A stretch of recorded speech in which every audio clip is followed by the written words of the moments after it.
Well, that was a dramatic beginning. This is my Contessa 26, now under a cover that I cobbled together from PVC conduit and a large tarp.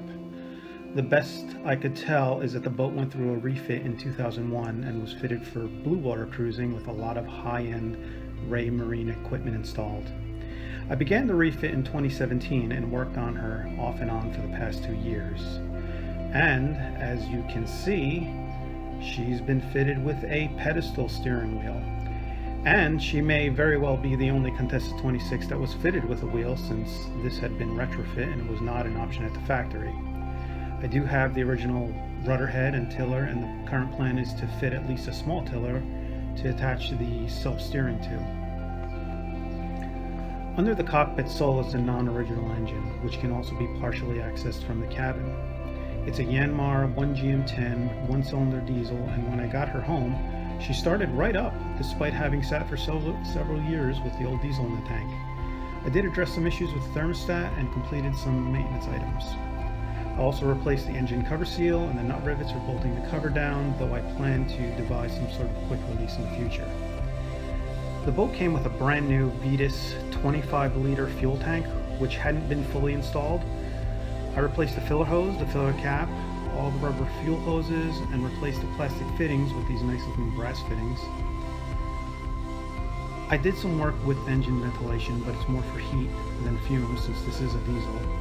The gooseneck fitting on the wet exhaust was made of galvanized pipe and needed to be replaced. So I used ABS, since that's what manufacturers seem to be using now.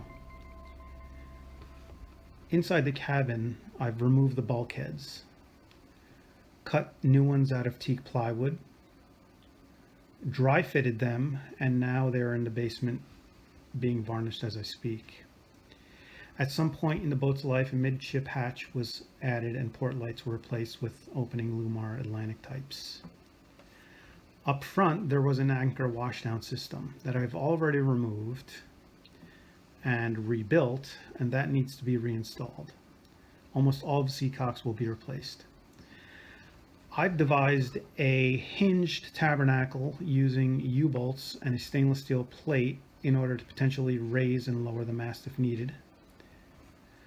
A few of the upcoming projects that I have planned: I'll be reconfiguring the galley with some new cabinetry and a gimbaled stove, and plan on fabricating and installing a laminated oak beam right under the mast to address any potential issues with mast compression. Of course, all of the wiring will be replaced. Finally, I'll be doing a minor amount of recoring around the chain plates. There's balsa in this area only. The rest of the wood cord areas are plywood.